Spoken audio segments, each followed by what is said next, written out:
Hey guys, Michael Griswold here again. All right, so we've talked about what to do in the immediate aftermath of a breakup, right? And that is, to recap, agree with whatever's going on and do it wholeheartedly.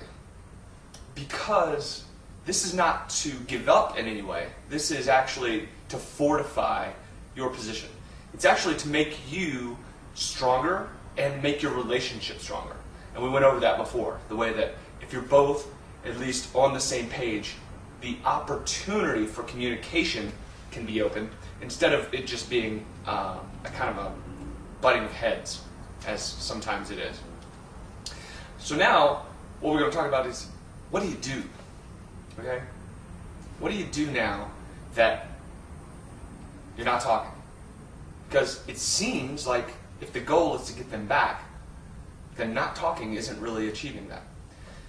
Well, there's a lot of tips and techniques that are gone into in this book, but I want to give you the mindset behind it, okay?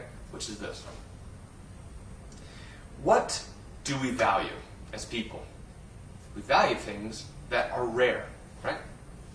Think about, why do we pay thousands of dollars for a diamond instead of a cubic zirconia?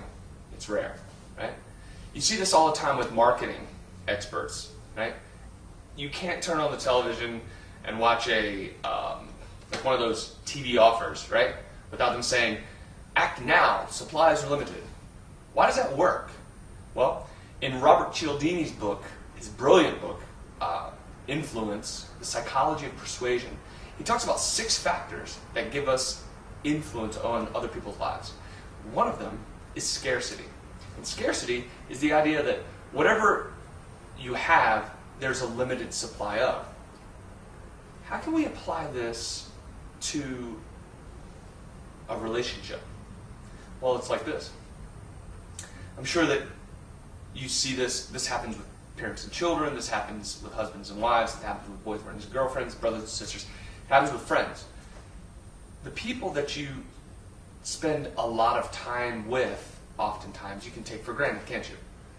And you miss out on all of the things that appeal to you about them because you just see them all the time.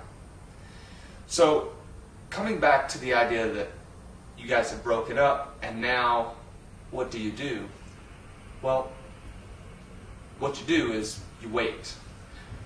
But you don't wait in a way that's just kind of groveling or waiting for him or her to come back to you. You wait with the understanding of what this waiting is doing. And this is what I mean. When you're waiting, when you've had a relationship with someone, and it's been a genuine relationship where there's real emotions, and we've talked about this before, real memories and real inside jokes and places that you go, and what you got her on your last anniversary, what she got you for your birthday, those types of things. Those things don't just disappear, right? But what this waiting does is allows you to be a bit more in control, because if you can get this, you are providing the scarcity of your time. Now you might say, well, she broke up with me, or he broke up with me. Doesn't matter. The point is that if you commit to being no contact for a bit of time, then you are providing a scarcity of your time. What was abundant in their life, right? They could call you anytime, get in touch with you, see you, etc., has now become scarce.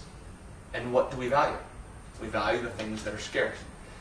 I'm sure you've seen this before. Matter of fact, you're probably seeing it now. You're feeling it because you used to be with your boyfriend or your girlfriend regularly. You used to call them, they'd take your calls, you'd text them, they'd text you back. Right. However, do you honor your ex-boyfriend, ex-girlfriend more now? Do you want them more now? My guess is yes. You want to use that same tactic, that same psychological effect on them. Now, this isn't to be dirty or underhanded, and you're not tricking them. We're just using common sense human approach to relationships, which is if you just spend all your time together all the time and you just kind of get accustomed to each other and the spark fizzles. I'm sure that makes sense. So this is what it means. Oftentimes when people break up, the person that breaks up with the other person will reinitiate contact when they want to. You have to not let them do this. Because if you're a guy and your girlfriend broke up with you and she sends you a text and you just respond straight away, well then all of the scarcity is on her part. Does that make sense? I'm sure it does. Instead, you need to level the playing field again. We talked about before leveling the playing field communication-wise.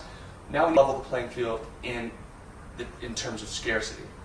Because if your girlfriend or your boyfriend can break up with you, and then as soon as they want to get back with you or talk to you or just interact with you in any way, you immediately do so, then you haven't given them the opportunity, the pleasure, the enjoyment of missing you. And that really is a pleasure. I mean, if you've ever gone away from someone that you love, when you come back, it's sweeter, isn't it? So, hope this is helpful. Take this idea of using scarcity, the scarcity of your time, and use that to help you understand why you're not talking to them. It's not in any way to be begrudging or resentful or anything like that. It's because we are people, and as people we operate psychologically. And in order to make your relationship stronger and more stable than it has ever been, you want to use these natural, common sense psychological techniques so that you both can benefit from it. Until next time, see you.